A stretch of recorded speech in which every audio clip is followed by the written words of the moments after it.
नमस्कार बच्चों, आज के वीडियो में हम गाउस के नियम का सेकंड एप्लीकेशन पढ़ेंगे। सेकंड एप्लीकेशन है एक अपरिमित आकार की एक समान रूप से आवेशित अचालक परत है। उस अचालक परत के कारण हमें इलेक्ट्रिक फील्ड इंटेंसिटी ज्ञात करनी है, विद्युत क्षेत्र की तीव्रता हमें ज्ञात करनी है। तो चलिए आज की वीडियो को हम स्टार्ट करते हैं। जैसा कि मैंने अभी आपको बताया, आज का टॉपिक है हमारा अपरिमित समरूप आवेशित अचालक परत के कारण विद्युत क्षेत्र की तीव्रता। ये एक अचालक परत है जो एक समान रूप से आवेशित है तथा ये अपरिमित आकार की है। इस अपरिमित आकार का मतलब क्या होता है वो मैं आपको बताता हूं। हमें इस एक समान रूप से आवेशित अचालक परत के कारण इसके निकट स्थित किसी पॉइंट पर हमें इलेक्ट्रिक फील्ड इंटेंसिटी फाइंड करनी है। इस पॉइंट पर विद्युत क्षेत्र की तीव्रता ज्ञात करनी है और ये पॉइंट इस परत से मान लिया लंबवत दूरी r पर स्थित है, r डिस्टेंस पर। बच्चों, अगर ये r डिस्टेंस इस परत के आकार की तुलना में अगर बहुत कम होता है तो ये जो परत है ये अपरिमित आकार की अनंत साइज की हमें दिखती है। इसका मतलब ये जो डिस्टेंस है ये इसके आकार की तुलना में बहुत कम है। इस कारण इसको हम अपरिमित आकार की अनंत साइज की हम कह रहे हैं। तो इस एक समान रूप से आवेशित अचालक परत के कारण हमें इस पॉइंट पर इलेक्ट्रिक फील्ड इंटेंसिटी ज्ञात करनी है। तो सबसे पहले हम इस पॉइंट पर इलेक्ट्रिक फील्ड इंटेंसिटी की डायरेक्शन देखते हैं। देखिए बच्चों, ये जो परत है ये ऐसे रखी है, ये मेरा हाथ जो है इसको परत मानो आप, और ये एक समान रूप से आवेशित है। तो ये पॉइंट P जो है इसके इधर है। अब हमें पता है प्लस के कारण जो इलेक्ट्रिक फील्ड लाइन होती हैं वो बाहर की तरफ होती हैं। तो अगर पॉइंट इधर है तो इलेक्ट्रिक फील्ड इंटेंसिटी की डायरेक्शन इधर हो जाएगी। अगर ये पॉइंट P इधर लेते हैं तो इलेक्ट्रिक फील्ड इंटेंसिटी की डायरेक्शन इधर हो जाएगी। तो यहाँ पर इस पॉइंट पर इलेक्ट्रिक फील्ड इंटेंसिटी की डायरेक्शन किधर होगी? इधर हो जाएगी। अब इसको हम इस तरीके से भी फाइंड कर सकते हैं, दूसरा तरीका जो मैं बता रहा हूँ आपको। तो उसके लिए हम इस पॉइंट पर डायरेक्शन फाइंड करने के लिए हम क्या करेंगे, ये मान लिया O पॉइंट है। इस O से किसी भी L डिस्टेंस पर यहाँ पर एक छोटा सा एरिया अल्पांश A1 ले लेता हूँ और इसमें छोटा सा अल्पांश लिया हमने तो इसमें चार्ज का मान भी क्या होगा? अल्प चार्ज होगा, dq। तो इस dq चार्ज को हम पॉइंट चार्ज मान लेते हैं और उसके कारण इस पॉइंट पर जो इलेक्ट्रिक फील्ड इंटेंसिटी की डायरेक्शन होगी वो इधर होगी। तो यहाँ इस अल्पांश A1 में स्थित चार्ज के कारण इलेक्ट्रिक फील्ड की डायरेक्शन इधर हो गई, उसको मैं dE1 ले लेता हूँ। इसी प्रकार से हम क्या करते हैं बच्चों, ये जो जितनी दूरी पर हमने अल्पांश लिया है उतनी ही नीचे हम दूसरा अल्पांश A2 ले लेते हैं। तो यहाँ पर एक छोटा सा अल्पांश A2 ले लिया और इसमें भी चार्ज कितना होगा? dq होगा। ये भी हमने L डिस्टेंस नीचे लिया है। तो अब हम क्या करेंगे, इसमें स्थित अल्प आवेश dq के कारण जो इलेक्ट्रिक फील्ड होगा वो इस डायरेक्शन में हो जाएगा। तो ये हम dE2 लिख देते हैं इसको। तो dE2 की डायरेक्शन इधर हो गई। अब हम क्या करते हैं, इन dE1 और dE2 को रिजॉल्व करते हैं, इनके कंपोनेंट्स हम करेंगे। तो देखिए बच्चों, ये डिस्टेंस और ये डिस्टेंस हमने बराबर ली है। बराबर ली है तो ये एंगल्स भी क्या होंगे? बराबर होंगे। अब हम इस OP लाइन को थोड़ा सा आगे बढ़ा देते हैं और इस परत के पैरेलल एक लाइन ड्रॉ कर लेते हैं। अब हम क्या करेंगे, इस dE1 और dE2 के क्या करेंगे? कंपोनेंट करेंगे। तो देखिए ये दोनों एंगल थीटा है तो ये एंगल भी थीटा थीटा हो जाएंगे। तो dE1 का इधर जो कंपोनेंट होगा, घटक जो होगा वो कितना हो जाएगा? देखिए बच्चों, यहाँ थीटा है तो इधर वाला तो कोस थीटा हो जाएगा, इधर वाला साइन, तो ये हो जाएगा dE1 साइन थीटा। अब यहाँ पर थीटा एंगल बना रहा है तो ये जो कंपोनेंट होगा वो कितना हो जाएगा? dE1 cos theta. इसी प्रकार से हम इस dE2 को रिजोल्व करते हैं तो यहाँ थीटा है तो इधर वाला क्या हो जाएगा? dE2 cos theta. और ये कंपोनेंट क्या हो जाएगा? dE2 sin theta. ये हमने DE1 और DE2 के घटक कर लिए हैं बच्चों। अब देखिए ये जो अल्पांश A1 और A2 हैं ये हमने बराबर साइज के लिए हैं, तो इनमें आवेश का मान भी बराबर मान लेते हैं। जब आवेश बराबर हुआ तो उनके कारण DE1 और DE2 दोनों विद्युत क्षेत्र की तीव्रताएं भी क्या होंगी, बराबर होंगी। जब DE1 DE2 क्या बराबर हो जाते हैं तो उसके कारण DE1 साइन थीटा और DE2 साइन थीटा भी क्या हो जाएंगे, बराबर हो जाएंगे। अब ये दोनों बराबर है परिमाण में, लेकिन DE2 साइन थीटा ऊपर है डायरेक्शन और DE1 साइन थीटा की डायरेक्शन नीचे है। डायरेक्शन अपोजिट होने के कारण ये एक दूसरे को निरस्त कर देते हैं, कैंसिल आउट कर देते हैं। तो अब हम देख रहे हैं कि इन दोनों अल्पांशों के कारण जो परिणामी तीव्रताएं हैं DE1 कोस थीटा और DE2 कोस थीटा दोनों की डायरेक्शन इधर है, O से P की डायरेक्शन में है। अब हमने दो अल्पांश लिए हैं तो इन दोनों के कारण जो रिजल्टेंट इलेक्ट्रिक फील्ड आ रहा है उसकी डायरेक्शन इधर आ रही है। तो अगर इसी प्रकार से हम और भी अल्पांश ले लें तो उनके कारण भी इस पॉइंट P पर जो परिणामी तीव्रता होगी, परिणामी विद्युत क्षेत्र होगा, उसकी डायरेक्शन O से P की ओर होगी। तो बच्चों ध्यान रखना है आपको कि इस असमान अपरिमित आकार की जो परत है इसके कारण इस पॉइंट पर इलेक्ट्रिक फील्ड इंटेंसिटी की डायरेक्शन इस परत के लंबवत O से P की ओर होती है। तो यहां हम लिख देंगे बच्चों, दिशा क्या हो जाएगी, परत के लंबवत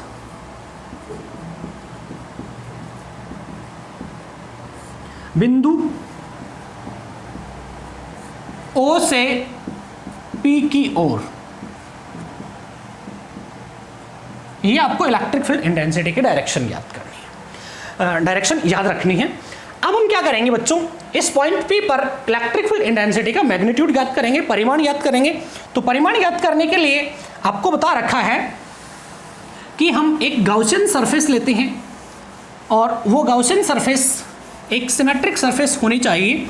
तो उसके लिए हम क्या करते हैं, देखो हम फिर से अपरिमित आकार की परत बनाते हैं। ये हमारे पास एक अपरिमित आकार की अचालक परत है जो कि एक समान रूप से आवेशित है और इस पर आवेश की प्रकृति धनावेशित है, ये ऋणावेशित भी हो सकती है। तो ये अपरिमित आकार की अचालक परत है और हमें इस पॉइंट P पर, जो कि इससे r डिस्टेंस पर है,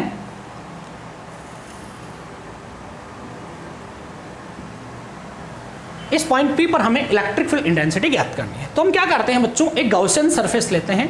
तो मैं यहां पर एक बेलनाकार गाउसिय पृष्ठ ले रहा हूं। बेलनाकार क्यों ले रहे हैं, क्योंकि मैंने आपको बताया था कि गाउसियन सरफेस हम जब लेते हैं तो 3 कंडीशन फुलफिल होनी चाहिए। वो तीनों कंडीशन फुलफिल करके हम देखते हैं। तो देखिए यहां पर मैं एक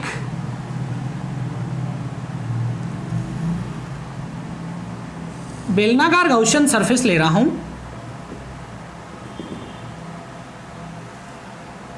और ये इधर भी हम उतना ही लेंथ लेंगे।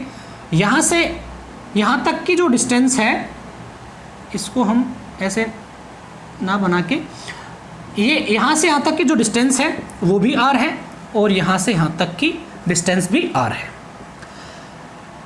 अब हम क्या करते हैं बच्चों, ये जो गाउसियन सरफेस हमने लिया है, इस गाउसियन सरफेस का जो क्रॉस सेक्शन एरिया है उसको हम S मान लेते हैं। जितना क्रॉस सेक्शन एरिया इधर है उतना ही इधर है, अनुप्रस्थ काट क्षेत्रफल S है इसका। अब इस पॉइंट पर हमें इलेक्ट्रिक फील्ड इंटेंसिटी ज्ञात करनी है जो इससे r डिस्टेंस पर है, इस परत से। अब मैंने आपको बताया था बच्चों कि गाउसियन सरफेस जब हम लेते हैं तो 3 कंडीशन फुलफिल होनी चाहिए। तो पहली कंडीशन क्या है कि जिस भी बिंदु पर हमें विद्युत क्षेत्र की तीव्रता ज्ञात करनी होती है, इलेक्ट्रिक फील्ड ज्ञात करना होता है, वो पॉइंट उस गाउसियन सरफेस पर होना चाहिए। तो देखिए ये पॉइंट जो है इस गाउसियन सरफेस पर है, पहली कंडीशन फुलफिल हो रही है। दूसरी बात ये है कि उस गाउसियन सरफेस के हर एक बिंदु पर E और DS के बीच एंगल 0 डिग्री या 90 होना चाहिए, उसको हम देखते हैं। तो देखिए बच्चों, इसका ये इधर वाला जो अनुप्रस्थ काट क्षेत्रफल है, इसका जो क्षेत्रफल सदिश है उसकी दिशा किधर होगी, यहाँ पर मैं इस पूरा तो S है लेकिन यहाँ छोटा सा मैं एक अल्पांश ले लेता हूँ, इसका क्षेत्रफल अल्पांश, उसकी डायरेक्शन किधर हो जाएगी, DS की डायरेक्शन इधर, क्योंकि इसके लंबवत बाहर की ओर होती है। और विद्युत क्षेत्र की तीव्रता हम देख ही चुके हैं, उसकी डायरेक्शन इधर है। तो इधर हो जाएगा। तो इस पार्ट S1 के लिए, इसको मैं S1 ले लेता हूँ, तो S1 के लिए कितना हो जाएगा, या चलो 1 ले लेते हैं इसको, तो थीटा इज इक्वल टू कितना हो रहा है 0 डिग्री। अब हम इधर देखते हैं, यहाँ पर मैं एक छोटा सा क्षेत्रफल अल्पांश लेता हूँ, तो उसकी डायरेक्शन किधर हो जाएगी, इसके लंबवत बाहर की ओर ds वेक्टर की। और हमें पता है कि ये परत जो है इसके कारण इधर पॉइंट अगर है तो उसके कारण इलेक्ट्रिक फील्ड की डायरेक्शन इधर होती है, तो E की डायरेक्शन भी इधर हो जाएगी। तो यहाँ पर भी थीटा इज इक्वल टू कितना है 0 डिग्री है। अब हम इसका जो वक्र पृष्ठ है बेलन का, यहाँ पर एक छोटा सा एरिया वेक्टर ले लेता हूँ ds, उसकी जो डायरेक्शन होगी इसके परपेंडिकुलर आउटवर्ड डायरेक्शन में बाहर की तरफ, जबकि हमारा E की डायरेक्शन इधर ही है, तो यहाँ एंगल कितना है, theta is equal to 90 degree. तो बच्चों सेकंड कंडीशन हम देख रहे हैं कि थीटा या तो 0 डिग्री है या फिर 90 डिग्री है, तो सेकंड कंडीशन में फुलफिल हो रही है। और थर्ड कंडीशन अभी मैं बताता हूँ आपको आगे, वो भी फुलफिल होगी। तो अब हम देखते हैं बच्चों, ये जो गाउसियन सरफेस है, इस गाउसियन सरफेस में कितना चार्ज है। तो चार्ज के लिए हम देखते हैं, ये यहाँ ये इस अचालक परत को गाउसियन सरफेस ऐसे चीर रहा है, तो यहाँ पर सिर्फ जहाँ इसको काट रहा है उस जगह तो चार्ज होगा इस गाउसियन सरफेस में, बाकी इधर कोई चार्ज नहीं है, इधर कोई चार्ज नहीं है। तो इस गाउसियन सरफेस में कितना चार्ज है वो हम देखते हैं। अब ये जो हमारी अचालक परत है, इस अचालक परत का जो पृष्ठ आवेश घनत्व है वो कितना है, सिग्मा है। सरफेस चार्ज डेंसिटी जो है वो कितनी है, सिग्मा है। तो अब हम देखते हैं इस गाउसियन सरफेस में कितना चार्ज परिबद्ध है। तो यहां हम देखेंगे गाउसीय पृष्ठ द्वारा परिबद्ध आवेश,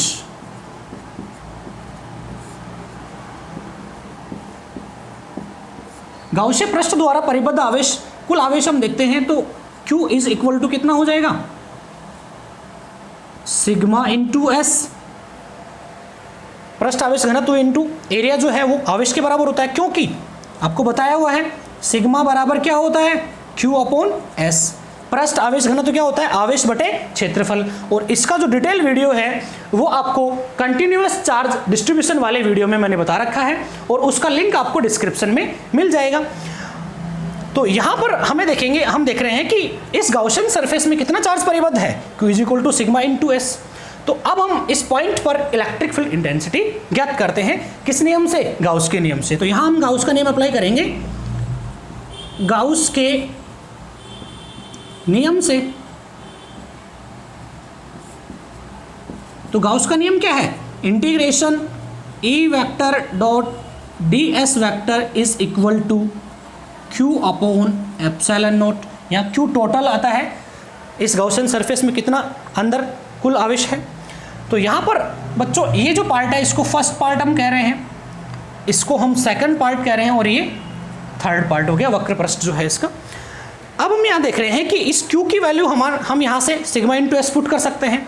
तो क्या हो जाएगा हमारे पास में, integration E vector dot ds vector is equal to sigma s upon epsilon naught. अब बच्चों ये जो गाउसियन सरफेस है, इस गाउसियन सरफेस को हम 3 भागों में विभाजित कर सकते हैं, इधर वाला वृत्ताकार भाग, इधर वाला वृत्ताकार भाग, और ये पूरा वक्र पृष्ठ।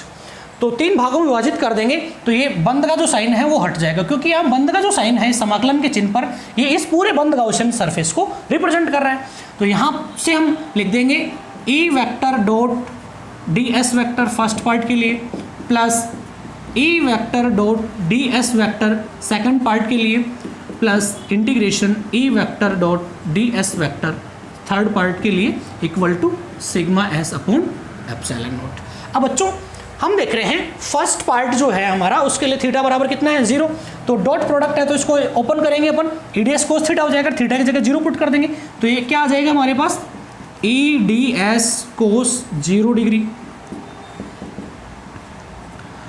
ये सेकंड पार्ट में कितना है, सेकंड पार्ट में भी 0 है, तो क्या हो जाएगा, ईडीएस कोस 0 डिग्री प्लस थर्ड पार्ट कितना है, वक्र पृष्ठ, और वक्र पृष्ठ के लिए ई और डी एस के बीच एंगल कितना है 90 डिग्री, तो क्या हो जाएगा E d s cos 90 is equal to sigma s upon epsilon naught. अब बच्चों हमें पता है कोस 90 की वैल्यू क्या होती है 0, कोस 90 0 होने से ये पार्ट पूरा 0, जबकि कोस 0 क्या होता है 1, और यहाँ पर भी 1 हो जाएगा, तो ये फाइनली हमारे पास कितना बच जाएगा E d s first part के लिए, और ये ई डी एस प्लस ये 0 हो जाएगा, sigma s upon epsilon naught आ जाएगा। अब बच्चों हम यहाँ देख रहे हैं ये सेकंड पार्ट और ये थर्ड पार्ट, तो यहाँ फर्स्ट पार्ट में हम देख रहे हैं कि फर्स्ट पार्ट जो है इस परत से r डिस्टेंस पर है, उतना ही सेकंड पार्ट भी r डिस्टेंस पर है, इसलिए e जो है वो क्या होगा कांस्टेंट होगा, जितना इस पार्ट पर है उतना ही इस पार्ट पर होगा, इसलिए e क्या हो जाएगा नियत। तो यहाँ आप लिख देंगे integration e d s plus e को हम बाहर ले लेंगे d s first second is equal to sigma s upon epsilon naught. अब बच्चों यहाँ हम देख रहे हैं ये डी एस, ये छोटा सा जो एरिया है वो है, समाकलन डी एस कर देंगे, इसका मतलब ये पूरा इस वर्ताकार भाग का अनुप्रस्थ काट क्षेत्रफल, और पूरा कितना माना था अपन ने टोटल एस माना है, इसलिए इन दोनों की जगह क्या पुट कर देंगे एस, तो ये आ जाएगा हमारे पास e s plus e s is equal to sigma s upon epsilon naught. तो ये क्या हो जाएगा 2ES is equal to sigma s upon epsilon naught. अब S से S कैंसिल आउट हो गया और 2 नीचे भेज देंगे तो E की वैल्यू हमारे पास आ जाएगी सिग्मा अपॉन 2 एप्सिलॉन नॉट। अब बच्चों इस फॉर्मूले से हम देख रहे हैं कि एक अपरिमित आकार की एक समान रूप से आवेशित अचालक परत के कारण विद्युत क्षेत्र की जो तीव्रता है वो r पर डिपेंड ही नहीं कर रही है।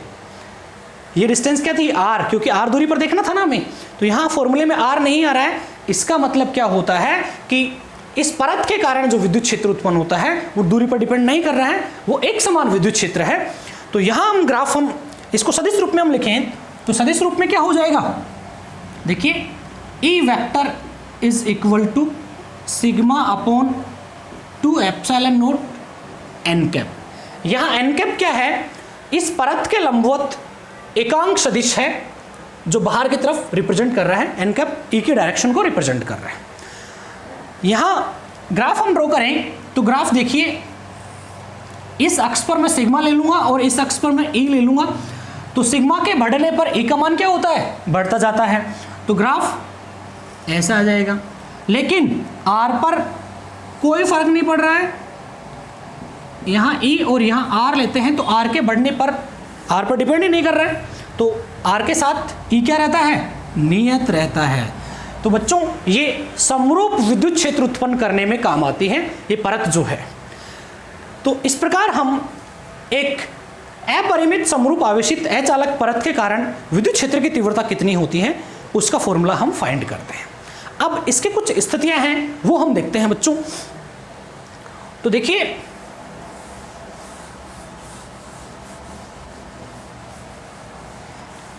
स्थिति हम देखेंगे, इसकी स्थिति में हम क्या देखेंगे कि दो परत हैं जो दोनों एक दूसरे से कुछ डिस्टेंस पर रखी हुई हैं। जैसे मान लिया ये एक परत है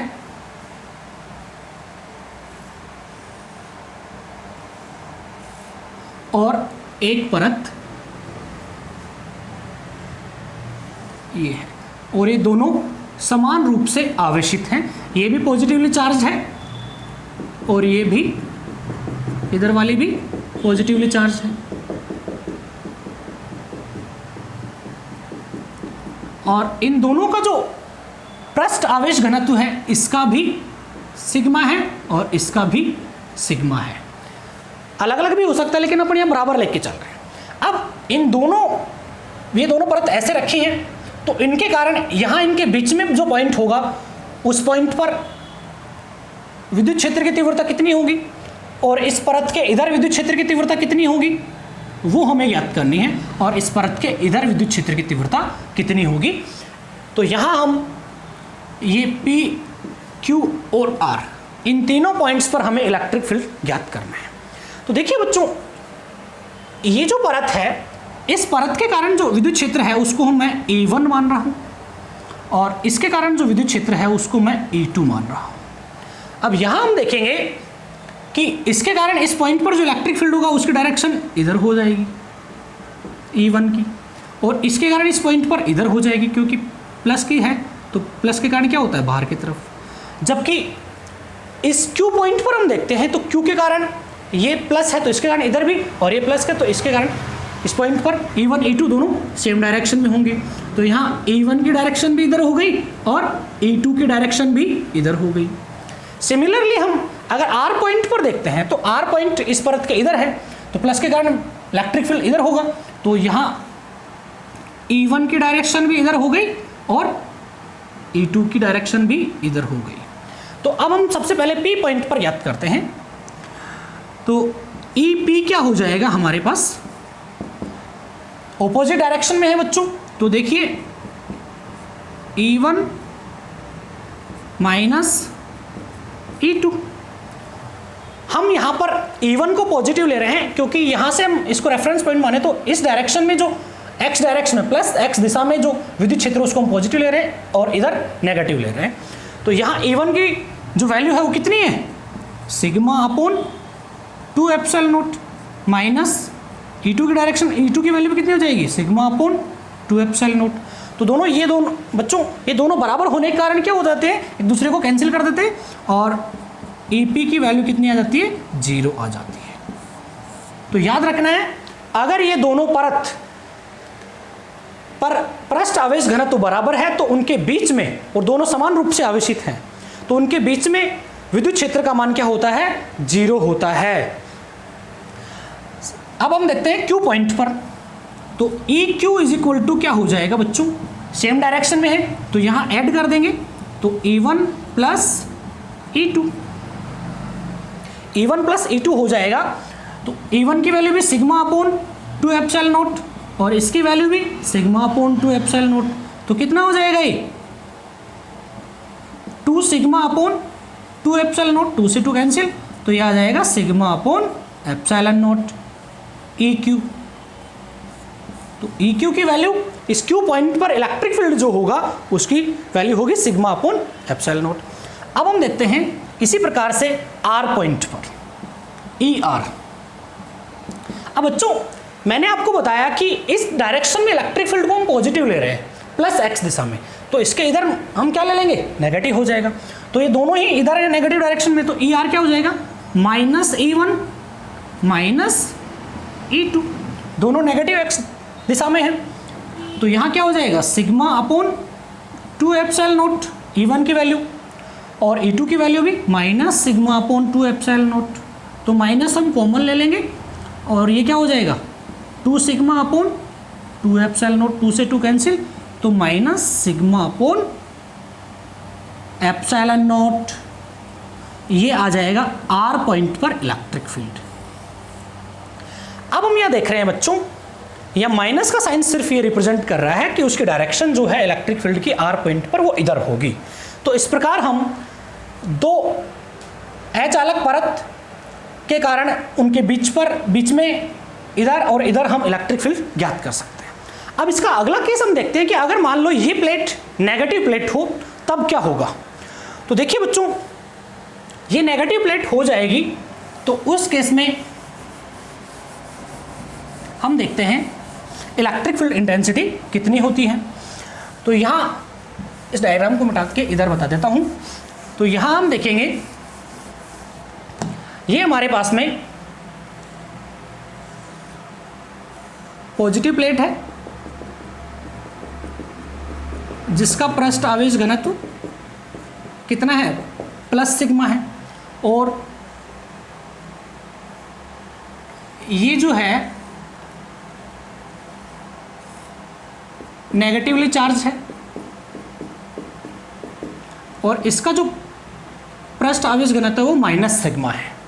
मतलब दोनों पर पृष्ठ आवेश घनत्व का परिमाण तो बराबर है लेकिन ये पॉजिटिव चार्ज है और ये नेगेटिव चार्ज है। इनके कारण इस पॉइंट पर और इस पॉइंट पर हम इलेक्ट्रिक फील्ड देखते हैं।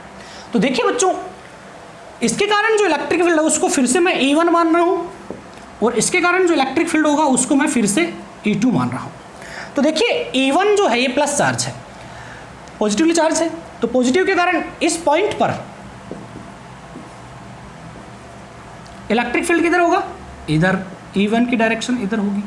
अब ये नेगेटिवली चार्ज है तो इस पॉइंट पर नेगेटिव प्लेट के कारण चार्ज इलेक्ट्रिक फील्ड की डायरेक्शन किधर हो जाएगी, इधर ही होगी, नेगेटिव प्लेट की तरफ ही, इसलिए E2 की डायरेक्शन भी इधर हो गई। अब हम इस पॉइंट पर देखते हैं, तो इस पॉइंट पर इस प्लस के कारण जो डायरेक्शन होगी वो इधर होगी, इसका मतलब E1 की डायरेक्शन तो इधर हो गई, और ये नेगेटिव प्लेट है तो इस नेगेटिव प्लेट के कारण इस पॉइंट पर किधर होगी डायरेक्शन, इधर हो जाएगी, तो सॉरी E1, तो E2 की डायरेक्शन इधर हो जाएगी। अब इस R पॉइंट पर देखते हैं, तो R पॉइंट पर इस प्लस चार्ज के कारण इलेक्ट्रिक फील्ड E1 इधर हो जाएगा, और इस नेगेटिव के कारण किधर होगा, नेगेटिव प्लेट की तरफ, क्योंकि माइनस आवेशित कोई भी चीज़ होती है तो उसकी तरफ विद्युत क्षेत्र रेखाएं आती हैं, जबकि प्लस से विद्युत क्षेत्र रेखाएं बाहर निकलती हैं। तो ये तो होगी बच्चों डायरेक्शन। अब हम यहाँ पर वैल्यू देखते हैं, तो सबसे पहले हम EP देख लेते हैं। पॉइंट P पर E1 E2 समान दिशा में है, तो क्या हो जाएगा, E1 प्लस E2। तो यहाँ हम देख रहे हैं E1 की value sigma upon 2 epsilon not plus sigma upon 2 epsilon naught, तो कितना हो जाएगा, 2 सिग्मा अपॉन 2 एप्सिलॉन नॉट, 2 से 2 कैंसिल, तो EP की वैल्यू कितनी आ गई, सिग्मा अपॉन एप्सिलॉन नॉट। तो बीच वाले पॉइंट पर अब की बार इलेक्ट्रिक फील्ड कितना है, सिग्मा अपॉन एप्सिलॉन नॉट। अगर एक प्लेट पॉजिटिव एक प्लेट नेगेटिव है तब इन दोनों के बीच में विद्युत क्षेत्र की जो तीव्रता होती है वो सिग्मा अपॉन एप्सिलॉन नॉट होती है। लेकिन अगर दोनों ही पॉजिटिव होती हैं तब बीच में इलेक्ट्रिक फील्ड 0 होता है। तो मैं आशा कर सकता हूं कि आप लोगों को अच्छे से समझ आ रहा होगा ये। अब हम देख रहे हैं बच्चों Q पॉइंट पर देखते हैं, तो EQ क्या हो जाएगा, देखिए अब की बार दोनों क्या है, नेगेटिव डायरेक्शन में, तो E1 को हम पॉजिटिव लेंगे प्लस x दिशा में, तो ये हो जाएगा E1 माइनस E2। तो E1 की वैल्यू कितनी है, sigma upon 2 epsilon not, E2 की वैल्यू भी सिग्मा अपॉन 2 एप्सिलॉन नॉट। तो यहां पे हम देखेंगे दोनों कैंसिल हो रहे हैं, तो कितना हो जाएगा, 0। EQ is equal to 0। तो बच्चों अगर एक प्लेट पॉजिटिव एक नेगेटिव है तो उसके बाहर इलेक्ट्रिक फील्ड 0 आ रहा है। इसी प्रकार हम देखते हैं R पॉइंट पर और देखते हैं लास्ट।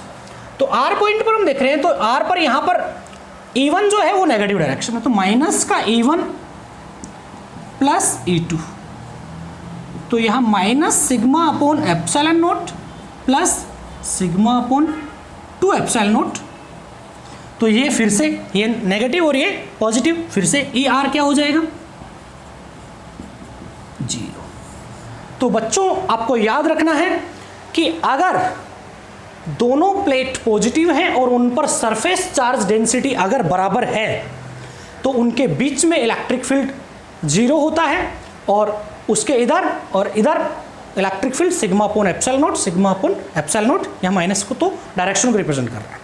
जबकि अगर एक प्लेट पॉजिटिव एक नेगेटिव होता है तो उनके मध्य में electric field sigma upon epsilon not होता है, जबकि बाहर इधर पॉइंट और इधर पॉइंट पर इलेक्ट्रिक फील्ड कितना हो रहा है, 0 हो रहा है। इसका मतलब, और ये जो कॉन्सेप्ट है हमारा, ये कैपेसिटर में हमें काम आता है, पैरेलल प्लेट कैपेसिटर में, समांतर प्लेट संधारित्र में, कि समांतर प्लेट संधारित्र में एक प्लेट पॉजिटिव होती है एक नेगेटिव होती है, और उनके बीच में जो इलेक्ट्रिक फील्ड होता है वो एक समान विद्युत क्षेत्र होता है, यूनिफॉर्म इलेक्ट्रिक फील्ड होता है, और उसकी वैल्यू होती है सिग्मा अपॉन एप्सिलॉन नॉट।